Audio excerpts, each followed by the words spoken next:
ईश गिरीश नरेश परेश महेश विलेशय भूषण भो साम्ब सदाशिव शम्भो शङ्कर शरणं मे तव चरणयुगम्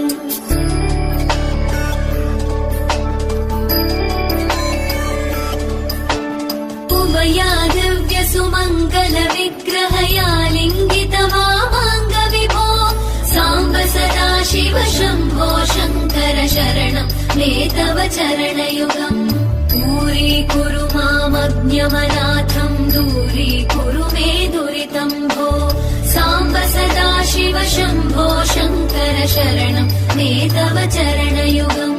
शिवाय नमः शिवाय नमः शिवाय नमः नमः शिवाय शिवाय नमः शिवाय नमः शिवाय नमः नमः शिवाय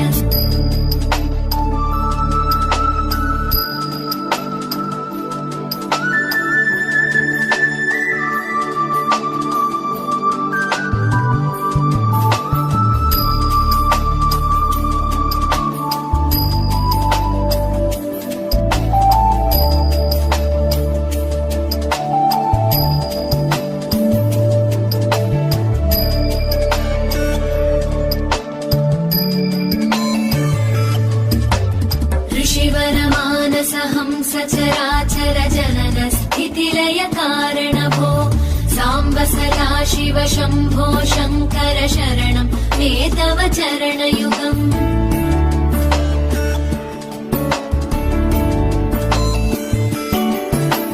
अन्तःकरण विशुद्धिं भक्तिं च त्वयि सतीं प्रदेहि विभो साम्ब सदाशिव शम्भो शङ्कर शरणं मे तव चरणयुगम् करुणावरुणालय मयि दास उदासस्तवोचितो नहि भो साम्ब सदाशिव शम्भो शङ्कर शरणं मे तव चरणयुगम् शिवाय नमः शिवाय नमः शिवाय नमः नमः शिवाय शिवाय नमः शिवाय नमः शिवाय नमः नमः शिवाय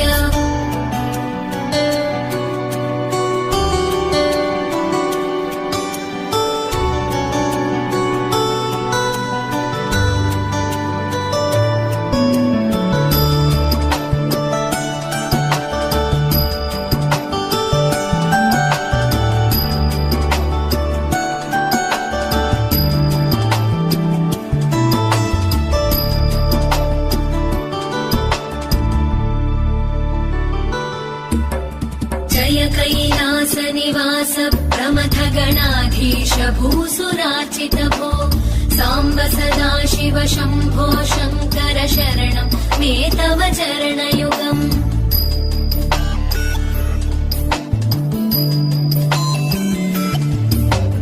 झनुतक झङ्किणु झनुतक किटतक शब्दैर्नटसि महानट भो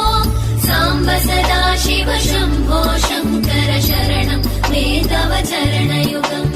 धर्मस्थापन दक्ष द्रक्ष गुरो दक्ष यज्ञ शिक्षक भो साम्ब सदाशिव शम्भो शङ्कर शरणं मे तव चरणयुगम् शिवाय नमः शिवाय नमः शिवाय नमः नमः शिवाय शिवाय नमः शिवाय नमः शिवाय नमः नमः शिवाय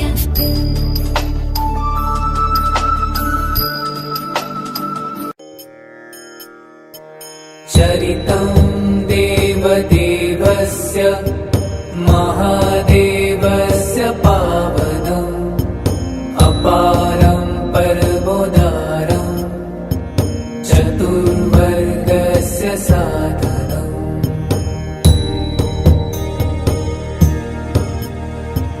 गौरी विनायकोपेतं पञ्चवक्त्रं त्रिनेत्रकम् शिवं ध्यात्वा दशभुजं शिवरक्षां पठेन्नरः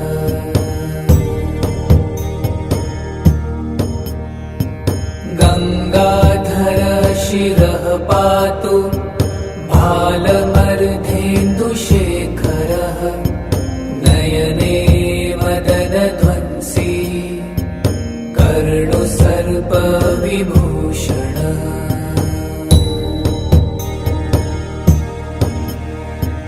घ्राणं पातु पुरारतिर्मुखं पातु जगत्पतिः जिह्वां वागीश्वरः पातु कन्धरां शीतिकन्धरः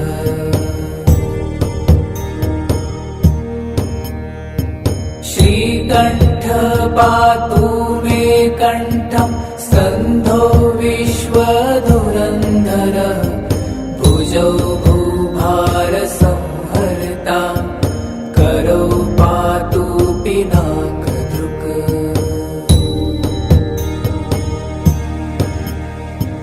हृदयं शङ्करः पातु जठरं गिरिजापतिः नाभिं मृत्युञ्जयः पातु कटिव्याघ्रजिनाम्बरः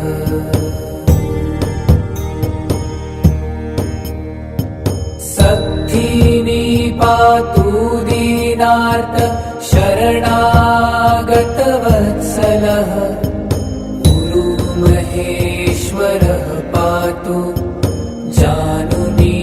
जगदीश्वरः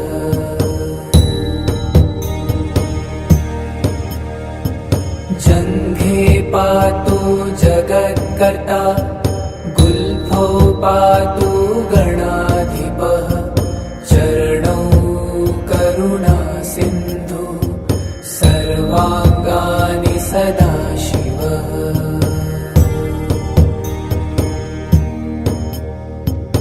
एतां शिवबलोपेतां रक्षां यः सुकृती पठेत् स भुक्त्वा सकलान् कामान् शिवसायुज्यमाप्नुयात्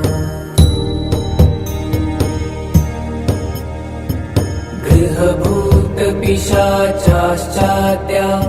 स्त्रैलोक्ये विचरन्ति ये दूरात् आशु पलायन्ते शिवनामाभिरक्षणात् अभयं करनामेदं कवचं पार्वतीपतेः भक्त्या बिभर्ति यः कण्ठे तस्य वश्यं जगत्त्रयम्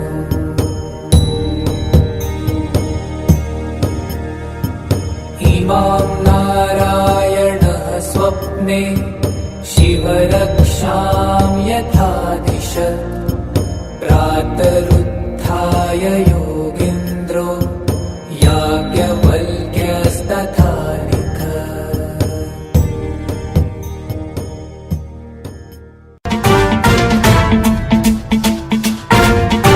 जटाटवी गलज्जल प्रवाह पावितस्थले कलेवलम्ब्य लम्बितां भुजङ्गतुङ्गमालिकान्तमड्डमड्डमड्डमन्निनादवड्डमर्वयं चकार चण्डताण्डवं तनोतु नः शिव शिवम्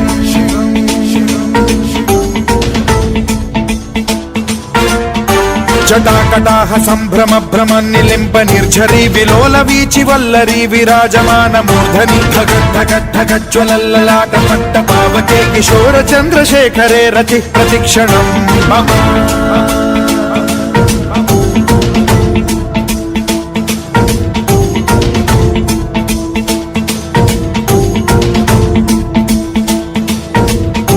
धराधरेन्द्र नन्दिनी विलास बन्धु बन्धुरस्फुरद्दिगन्त सन्तति प्रमोदमान मानसे कृपा कटाक्ष धोरणी निरुद्ध दुर्धरापदि क्वचित् दिगम्बरे मनो विनोदमेतु वस्तुनि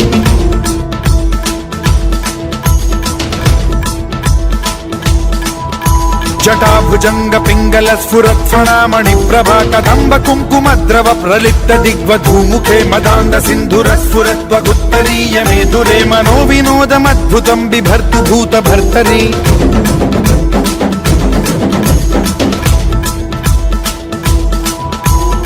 ॐ नमः शिवाय।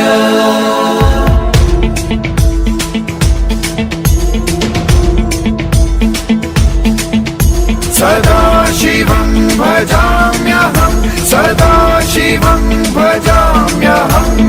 ॐ नमः शिवाय।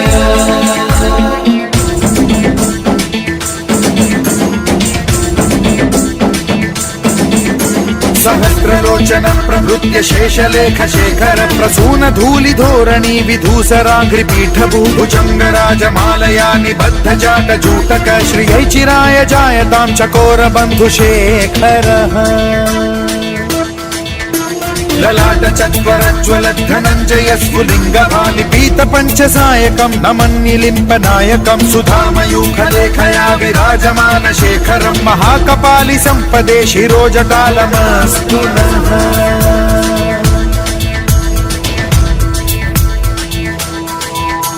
कराल भाल पट्टिकाध गद्ध गद्ध गज्ज्वल धनञ्जयाहुतीकृत प्रचण्ड पञ्चसायके धराधरेन्द्र नन्दिनी कुचाग्र चित्रपत्रक प्रकल्पनैक शिल्पिनी त्रिलोचने रतिर्मम नवीन मेघमण्डली निरुद्ध दुर्धर स्फुर कुहूनि शीथिनी तमः प्रबन्ध बद्ध कन्धरः निलिम्प निर्झरीधरस्तनोतु कृत्ति सिन्धुरः कलानिधान बन्धुरः श्रियं जगद्धुरन्धरः